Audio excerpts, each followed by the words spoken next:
Ignore City, Episode 5. The Bike is Ribs.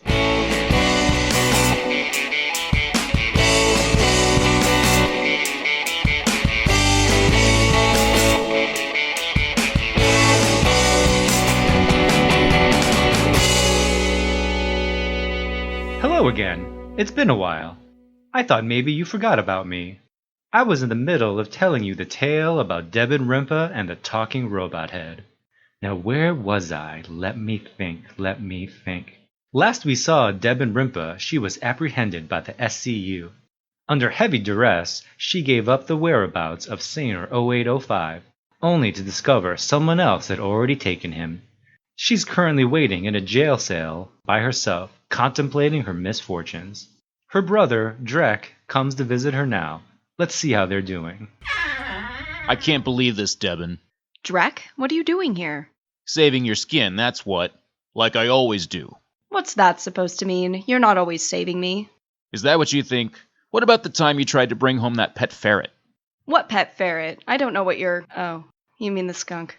So you recognize it as a skunk now? It was very dirty at the time. But the smell, shouldn't that have tipped you off? As I said, it was very dirty. I assumed the odor was coming from the layer of disgusting filth on top, and that once I got him properly bathed, the smell would go away. What about the time you traded your bike for those magical beans? Technically, we still don't know if those beans were magical or not. Nonetheless, it was a good thing I located that crook and made him trade you back for the bike. Fine. You win. I'm a mess. So you've come here to my cell to gloat? No, I'm here to get you out. We're leaving. You're busting me out? Drek, I'm surprised. You're always so straight-laced and by the book. You're always saying how rules were made to be followed. Rules were made to be followed. Why else would someone make a rule to begin with? But that's not the saying. It's rules were meant to be broken. Broken? No, that's not right at all. Think about it. Why would someone make a rule just to be broken? We don't have time to bicker about it now. I'm assuming there are SCU agents in hot pursuit. Absolutely not. I'm not busting you out of here. The SCU has agreed to let you go. That's surprising. They seemed pretty mad about the whole robot head thing. They kind of implied I'd be in prison forever. I had to pull a lot of strings to get you released. And why would you think it was okay to harbor a sentient robot? You do know those abominations are illegal, right? I thought it was one of those rules meant to be broken.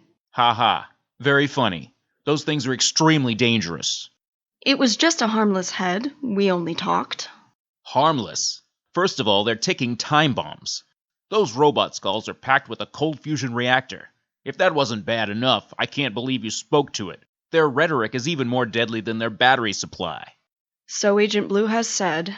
I feel foolish about it now. I can't believe Saner would lie to me. I thought we were friends. You can't be friends with a robot. Yeah, I know that now. And you had to get into all of this trouble on today of all days. Like I didn't have enough to do. What's today? Are you kidding me? Don't tell me you forgot. Is it your birthday? No. Is it my birthday? No. This is so typical of you, only thinking of yourself. Tonight we're having a big party for the thing. I need the whole family present. Eleonora is going to be there with her entire family and all of her friends. We're getting it catered. Slow-Mo's Barbecue is making their famous pork ribs. It wasn't cheap. Your girlfriend, Eleonora? I've been meaning to talk to you about her. What's there to talk about? I guess now's not the time. We'll table that. What's the party for again? What's the thing we're celebrating? Drat. I did say that, didn't I? It's supposed to be a surprise. Whose birthday is it? We're getting engaged, Deban, assuming she says yes. I'm proposing to her at the party. Do you see how my little sister getting arrested could put a damper on the festivities? You and Eleonora are getting married? Maybe we shouldn't table that conversation after all. What are you talking about? How do I say this delicately? I don't like her, and she's not right for you. That's delicate? Deban, stay out of this, please. You don't know her that well. She's a very strange girl. Is she part of a cult? Have you ever eaten Slow-Mo's Barbecue before? Of course not. That place is way too expensive. I don't know how you're affording it. Is her family rich? That would explain things. Do you know what Slow-Mo's Barbecue slogan is? I have no idea. Does it involve pigs? I find it distasteful when cartoon pigs hawk their own meat. Their slogan is, I call dibs on eating those ribs. Actually, it's pretty catchy. What's your point? It's more than just a slogan. It's about taking life by the horns, or the ribs if you prefer their analogy. You see, in their motto, there is a finite amount of ribs, and one has to call dibs if one wants to eat said ribs. Otherwise, someone else will call dibs and eat those ribs. Do you see where I'm going with this? I need to call dibs? That's right, because sometimes in life, when you don't call dibs, someone else will take your ribs. I don't really like ribs. They're very messy, and I always get sauce on my shirt. For you, it may not be ribs. Think of it like a metaphor. Maybe it's your bike. You're a bike messenger. That's how you make money and contribute to society. You probably shouldn't trade your bike away for magical beans or get distracted by talking robot heads that will only get you in trouble. Is this analogy making any sense to you? I'm still a little confused. Am I supposed to put barbecue sauce on my bicycle? All right, let me put it to you this way.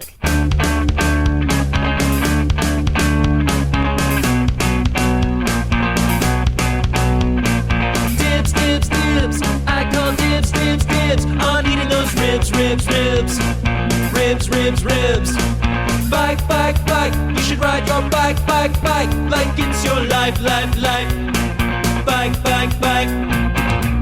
Don't you want to succeed with the thing that everyone needs? Now you're contributing positively to society. 1, 2, 3, it's easy as X, Y, Z. Don't get yourself distracted by something shiny. You got to stay on track and don't ever look back, because if you do, you will have so much to lose. Don't you want to succeed with the thing that everyone needs? Like messengers do more than fulfill deliveries.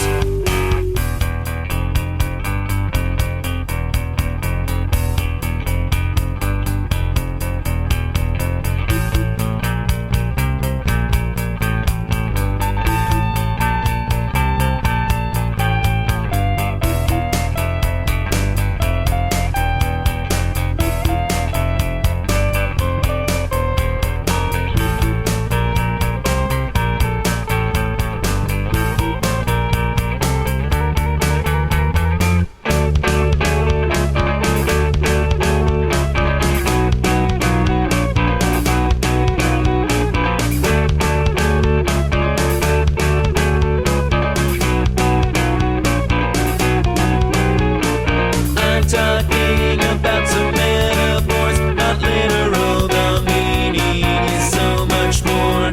The ribs is life, and the bike is ribs, and the choice is yours. It's your life to live.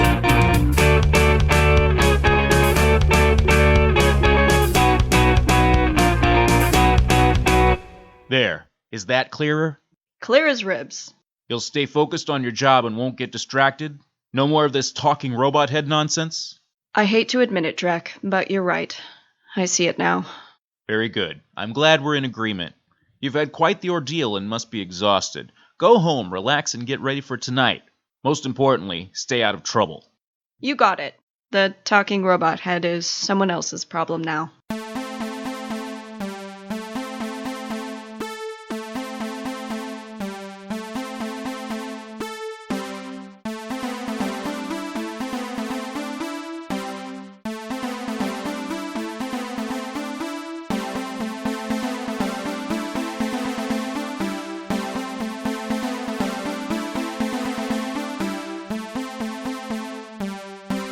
Who left this bag here?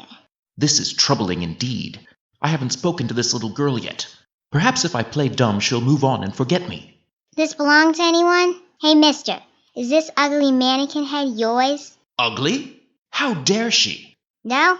All right. Well, someone left it here. Back in my day, I was considered quite desirable. My processing power and RAM capacity alone would attract many hood rats, especially the Hood Rat 3000 series that fed on processing power and RAM capacity. I guess I should probably leave it. Whoever it belongs to will probably come back for it. Yes, little girl, leave me be. Surely Deban will be looking for me after she's swept up all the dead SCU bodies. Presumably, she's mutilated them beyond recognition. That's what I should do. But you know what they say, finders keepers. What? Who utters such a preposterous declaration? It should be finders returners of stuff found that doesn't belong to them, especially when they are disembodied robot heads on a mission. Oh, she's carrying me about so haphazardly. This jostling is unbearable. Deban was much more gentle than this. It's like she's swinging the backpack I reside in for fun. Whee! If I was at full power, I would laser eyes my way out of here. Those are standard issue on most robots. You wouldn't be so carefree then, would you, little terror child? Oh! Where could she possibly be taking me? Well, here's another fine mess you got me into. Who said that? Here's Johnny. You're not Johnny. You're Zak, the rat from the junk pile. How are you here inside this backpack? My CPU must be playing tricks on me. I get no respect. No respect, I tells ya. Why are you talking like that? In fact, I don't recall you speaking at all. Hey! I see what's going on here. You're a hallucination, most likely caused from a misfiring of electrical impulses in my computer brain. The jolt from that cable television cord must be the culprit. That would explain why you're speaking in these inane TV catchphrases. Heh! I kill me.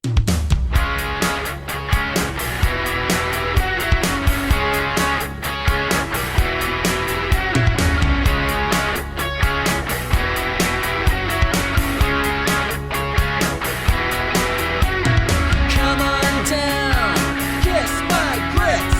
Is that your final answer?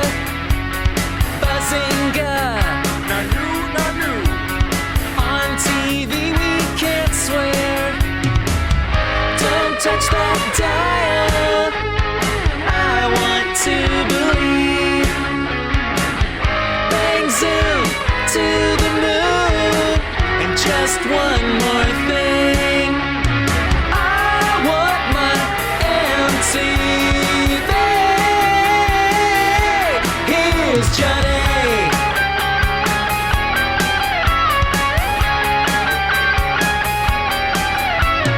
How you doing? Dynamite! Ha! I kill me! Yo, ruh-roh! This tape will self-destruct in 5 seconds. Marsha, baby, you're the greatest. Yada, yada, yada. That's what she said. The truck has spoken. They killed Kenny.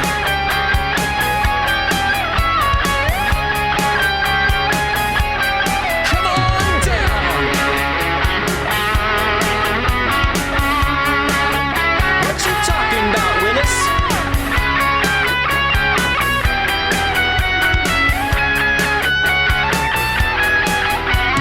Well, isn't that special? Yabba dabba doo. Who loves you, baby? Suck it to me. I want my MTV. Here's Johnny. I've made a huge mistake. No touching.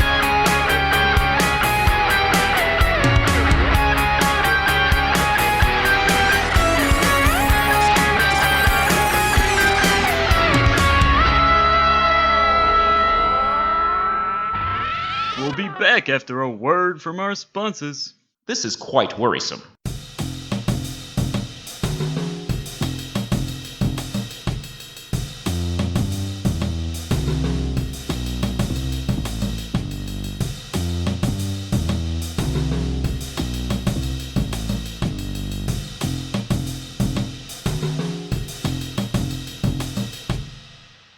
Gus, open up. Oh, not so loud, love. You just wake up the whole neighborhood making that racket. What are you doing? You're just standing there. Move. Let me in. Now's not really a good... Oh, all right then. Come on in, love. What did you tell them when they questioned you? Ooh? The short circuit unit? Agent Blue? They just released me? All right. Feels like forever ago, it does. I've had a bit of a night, see? I can tell. You look tired. It's sweet you were worried about me so much you couldn't sleep. Thanks, Gus. Yeah. That's right, love. Up all night worrying, I was. There's something else different about you. A strange aura or something. Kind of a hop to your step? What's that about? Misstep. Just naturally jolly, I guess. This place is a mess, even more than usual. Was there a fight? Did someone let a bear in here? And your clothes, they're all disheveled and... Wait, whose underpants are these? These are lady underpants. I can't say that I'm surprised you wear... Unless they aren't yours. Is there someone else here? See, the funny thing is... Morning, girlie. Deban, you remember Levla? Gus, seriously. The lady from the Hall of Electronic Antiquities. We bumped into each other outside the SCU building. That we did, love. We bumped more than just into each other, if yous catch me drift. Ew. Oh, the passion. We made sweet, sweet music. Oh, the back pain. Not as spry as I used to be. That sultry voice was too much to resist, like a siren song from an angel.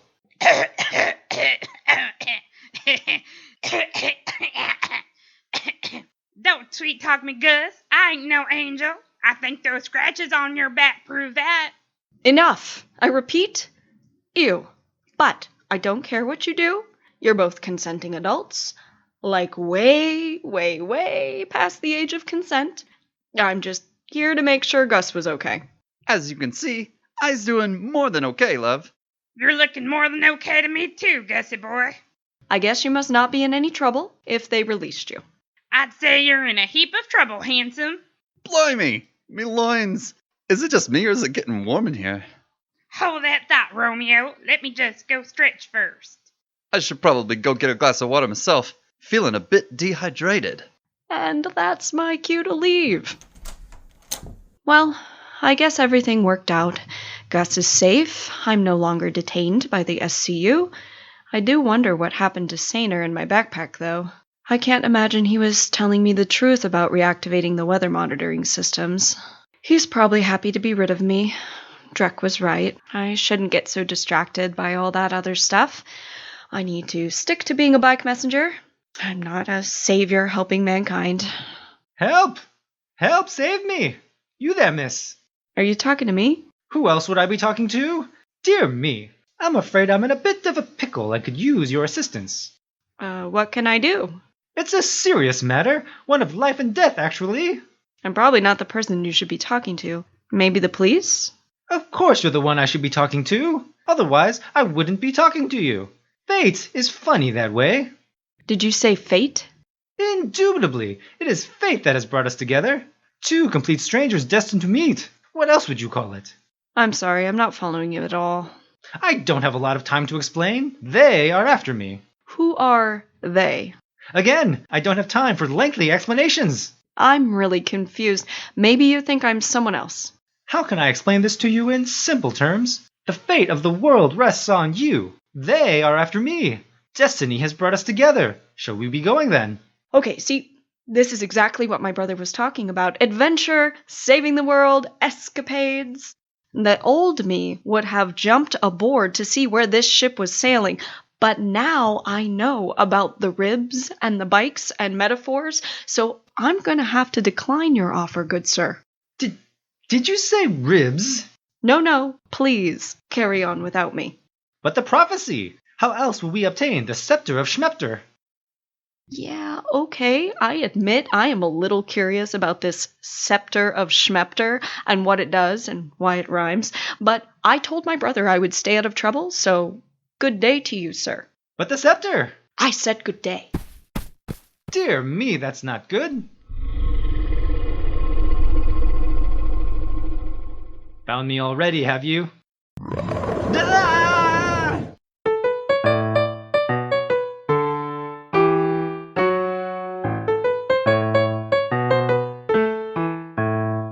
Gee, Scoob, like zoinks! Enough! No more, please. How much longer must I endure this barrage of nonsensical sound bites? Sorry about that, Cena. I think I'm just about done. TV can have devastating effects to one's mind. I seem to be experiencing that firsthand. Catch me up to speed here. You and I were hanging out in our refuse pile playing dump the metal shrapnel in your mouth. And then you were snatched away by that vile bike messenger.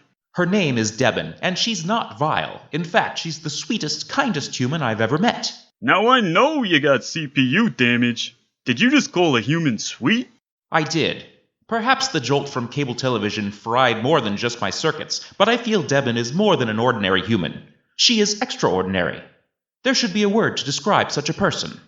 I think the word you're searching for is extraordinary. That doesn't sound right. Ordinary is an adjective, meaning with no special or distinctive features, normal. To add extra means she is extremely not special or distinctive. The human language is desperately ill-equipped to articulate the most basic of notions. Where is this better-than-ordinary person now? We had a run-in with government agents. For safekeeping, she pitched me out of a window. Whoa, whoa, whoa! She threw you out a window? This is a correct assessment of the timeline. And you're okay with that? I'm sensing dismay in your voice. I suppose it is my voice, as you are undoubtedly a fabrication in my own head? You listen to me, pal. Friends don't throw friends out the window. That's an unspoken law we rats have in the junkyard. That and don't bite tails. It was a dire situation. The humans of this era live in destitute times and seek to destroy any artificial intelligence. Deban was merely hiding me from a barbaric robot-smashing division of the presiding government. If you say so. Did you feel that? We stopped moving. Hello, ugly robot head. Who is this person? I don't know her name yet, but this is who picked me up outside the window. You're not gonna say hi back? I'm keeping quiet. I thought it best she not know I'm sentient. What's the plan? What do we know about this person keeping us captive? Let's explore the facts. Judging by her appearance, I estimate her age to be somewhere between 1 and 100 years old. That's a pretty generous margin you gave yourself. I would say she's somewhere between a Punky Brewster and a Lizzie McGuire. Maybe 10 years of age. 10 falls in the range of 1 to 100. My deduction was not incorrect. I know just what to do with you. What's she doing? She turned her back. I can't see. She's rummaging around. Based upon my knowledge of little girls from the vast sitcoms and drama television shows I've absorbed, I'd say she's probably getting makeup to put on your face or silly hats to place on your head. That sounds quite unbearable, but I must persevere. Now, where did I put that? Here it comes. Do your worst, little girl. Here it is. Is that a bag of rocks? Who keeps a bag of rocks? Let's see how many rocks I can fit in your mouth. What?